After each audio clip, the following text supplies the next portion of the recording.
গত 8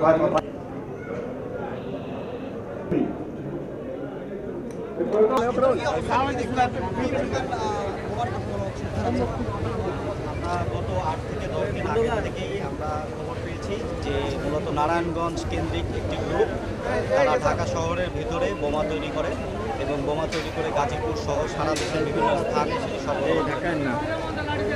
এই তথ্য পাওয়ার পর থেকে গত 8 থেকে 10 দিন ধরে আমরা এই গ্রুপটাকে ফলো করি। মূলত আমি যদি বলি যে জঙ্গিদের যে কাটআউট সিস্টেম, সেই কাটআউট সিস্টেমে তারা আসলে এই বোমাগুলি প্রস্তুতকরণ এবং সরবরাহকরণের কাজটি করে থাকে। মূলত আমরা গত 2-3 দিন আগে একবার চেষ্টা করেছিলাম এই গ্রুপকে ধরার জন্য।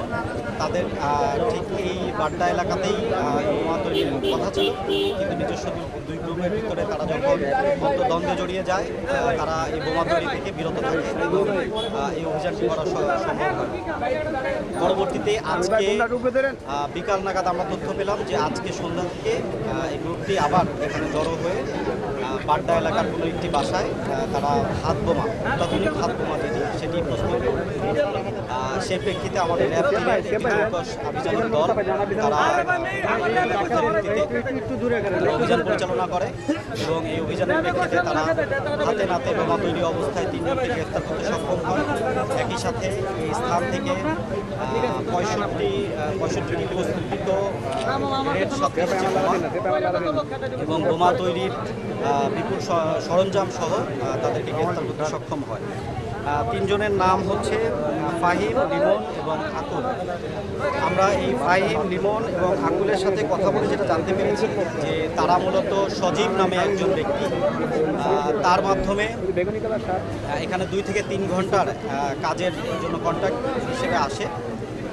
এই ফাহিম, লিমন এবং আকুল এরা মূলত একটি জুতার কারখানায় কাজ করে 3 জনই, কিন্তু 26,000 টাকার একটি কন্ট্রাক্টের বিনিময়ে তারা এই কাজে আজকে আসে। আসার পরে তাদের জন্য দায়িত্ব ছিল যে তারা 3 ঘন্টায় এই বোমা প্রস্তুত করে এখানে ছোট্ট একটি ঘরের ভিতরে সেই বোমাগুলিকে তারা রেখে তালা দিয়ে চাবিটা মাটি খুঁড়ে একটি জায়গায় রেখে যাবে এবং সজীবই শুধুমাত্র জানবে যে চাবিটি কোথায় আছে। সে এসে এই বোমাগুলিকে নিয়ে আমরা যেটা জানতে পেরেছি আজকে রাতের অনাবিল বাসে করে এই বোমাগুলিকে গাজীপুরে পাঠিয়ে দেওয়ার কথা ছিল। গাজীপুরে কার কাছে এই বোমাগুলি সরবরাহ করা হবে এটি আবার সজীব জানতো না। সজীবের কাছে তথ্য ছিল যে মাসুম নামে এক ব্যক্তি, তিনি এটা সরবরাহ করবেন গাজীপুরে। সুতরাং সজীবের যে কন্ট্রাক্ট সেটি মাসুম পর্যন্ত গিয়ে এটি কাট অফ হয়ে যাবে। এভাবে করেই তারা আসলে এখানে বোমা প্রস্তুতকরণ এবং সরবরাহকরণের যে কাজটি সেই কাজটি করে আসে।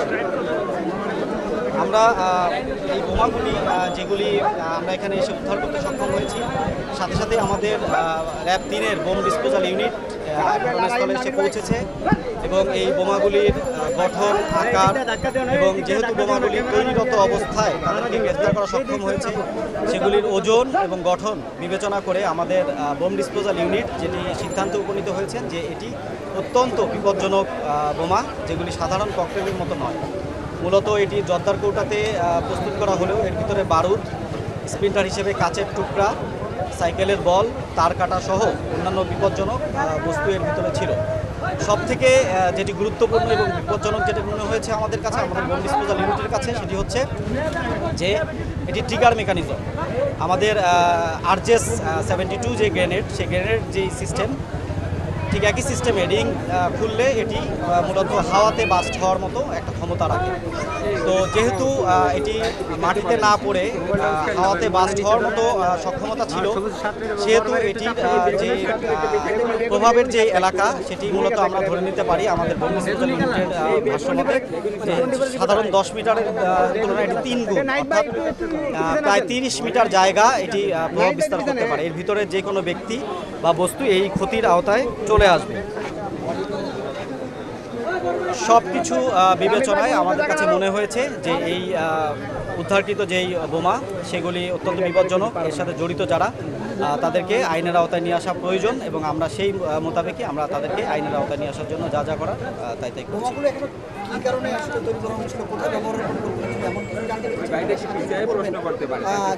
যারা গ্রেপ্তার হচ্ছে তাদের আসলে এই ধরনের যারা আগে গ্রেপ্তার বা পেট্রোল যারা করছে তাদের ব্যাপারে যারা আজকে এখানে যাদেরকে গ্রেপ্তার করছে তাদের গ্রেপ্তারের কোনো ইতিহাস আরেক যোগ করি, এদের আসলে মূল লিডার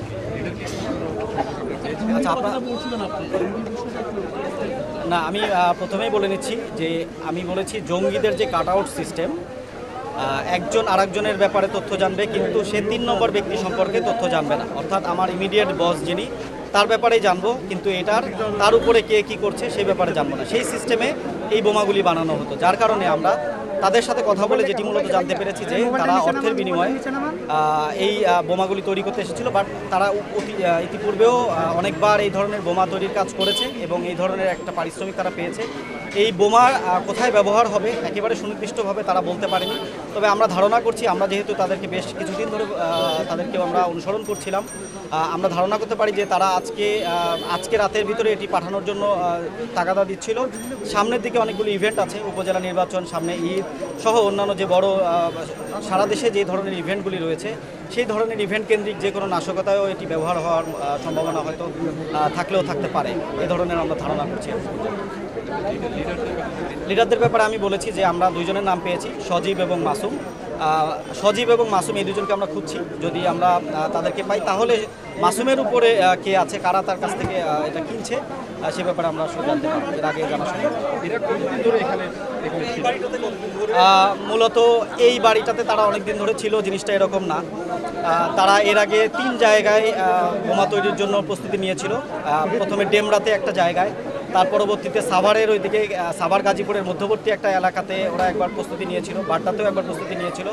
মূলত সজীব এই বাসা ভাড়ার কাজটি করে থাকে।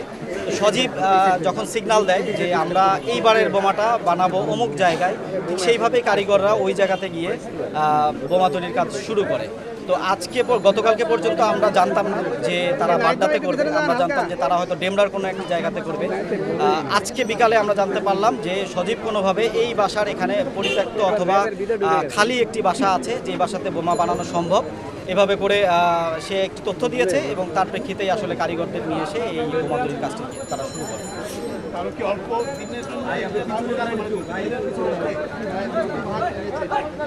না না, এটা ভাড়া নাকি এটা পরিত্যক্ত অবস্থায় পেয়েছে সেই ব্যাপারে আমরা এখনো নিশ্চিত না।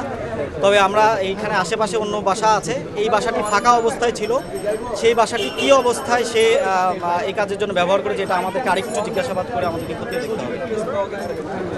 সজীবকে আমরা খুঁজছি, আমরা ধারণা করছি যখন বোমা বানানো হচ্ছিল সে হয়তো আশেপাশেই এই বাড্ডা এলাকাতেই ছিল, কিন্তু আমাদের উপস্থিতি টের পেয়ে সেই কারিগরদেরকে রেখেই হয়তো পালিয়ে যেতে সক্ষম হয়েছে।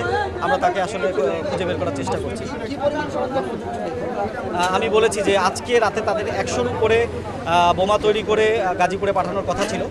মূলত বলেছিল যে কমপক্ষে 100টি বানাতে হবে, সেই পরিমাণ ন্যূনতম 100টি বোমা বানানোর মতো সরঞ্জাম এখানে এখনও প্রস্তুত আছে। 65টা তারা বানাতে পেরেছিল। এরপরে আমাদের আভিযানিক টিম চলে আসার পরে তারা ধরা পড়ে আসলে হাতে। মাসুমের ব্যাপারে আমরা যেটি জানতে পেরেছি যে মাসুম মূলত সজীবের সাথে যোগাযোগ করে সে বিভিন্ন জায়গায় সারা দেশের বিভিন্ন স্থানে ক্রেতা ঠিক করে দেয়। সেই ক্রেতাদের সন্ধান দিলে কোনো বাস, ট্রেন বা এই জাতীয় কোনো মাধ্যমে এই বোমাগুলি পাঠিয়ে দেওয়ার ব্যবস্থা সজীব করে। সজীবকে ধরলে আসলে আমরা মাসুমের ব্যাপারে তথ্য জানতে পারবো। আমরা মূলত এসে তাদেরকে 3 জনকে আমরা কাজ করা অবস্থায় পেয়েছি। বাড়ির মালিককে এখানে আমরা পাইনি। আমাদের টিম বাড়ির মালিককে খুঁজছে, বাড়ির মালিক এটার সাথে জড়িত আছে কিনা সেটাও আমরা আসলে খতিয়ে দেখছি।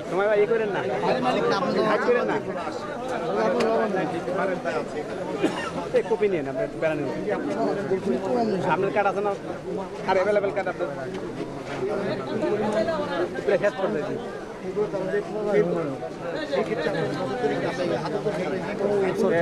খেলে গেল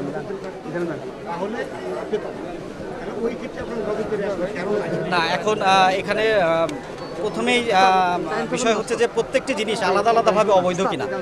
আমার ম্যাচ এটি আলাদাভাবে অবৈধ না, কাচের টুকরা আলাদাভাবে কিন্তু অবৈধ কোনো জিনিস না, সাইকেলের বল আলাদাভাবে অবৈধ কোনো জিনিস না। তো যখন সরঞ্জামাদিগুলি আলাদা আলাদাভাবে, যেগুলো আমি বলেছি যে রিং, এই রিংগুলি আলাদাভাবে যদি আমি নিয়ে আসি এটা কিন্তু অবৈধ কোনো কিছু না।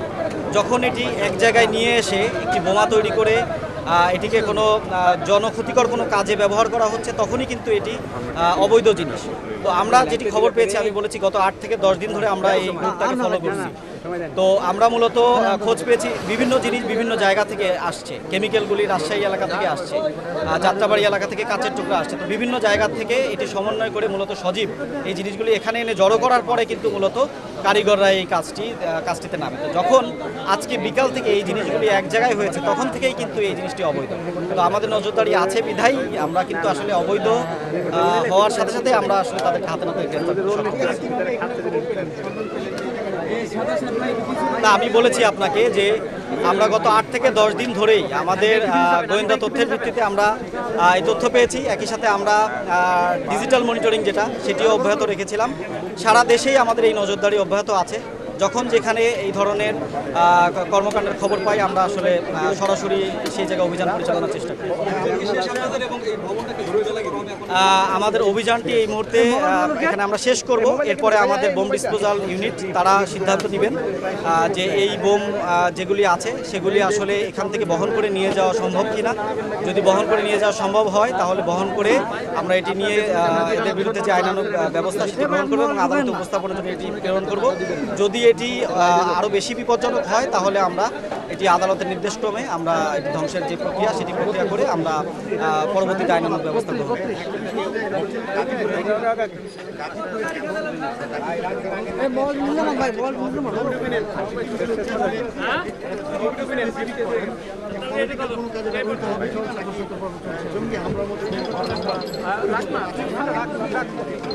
দেখেন আমি বলেছি 1 নম্বর কথা হচ্ছে যে আমি বলেছি সারা দেশেই সরবরাহ করা হয়ে থাকে এই সজীবের মাধ্যমে। আজকে রাতের জন্য আমরা তথ্য পেয়েছিলাম যে সেটি গাজীপুরে যাবে। এখন গাজীপুরে এটি ব্যবহার হবে নাকি গাজীপুর থেকে অন্য কোথাও গিয়ে এটি ব্যবহার হবে সেই ব্যাপারে এই মুহূর্তে আমাদের কাছে তথ্য নেই। আমরা সজীবকে পেলে এই ব্যাপারে তথ্য পাবো। সুনির্দিষ্টভাবে যদি বলেন যে এটি কোন কাজে ব্যবহার হতো, এটি আসলে মাল্টিপারপাস, এটি যে কোনো কাজে ব্যবহার করা যায়। এমনকি আপনার বাসে যদি ডাকাতি করতে চান তাহলেও এই ধরনের বোমা ব্যবহার করা সম্ভব। তো এটি সুনির্দিষ্টভাবে বলা যাবে না, এটি আসলে বিভিন্ন কাজে ব্যবহার করা যেতে পারে।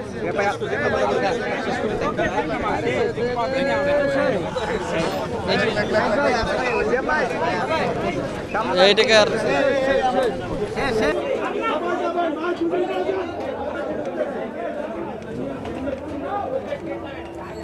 তো সবাই যাতে আসতে পারে।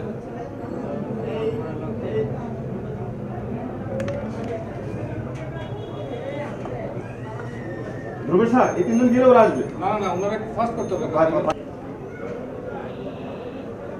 শুধু বোমাই আর কিছু না? না আর কিছু না।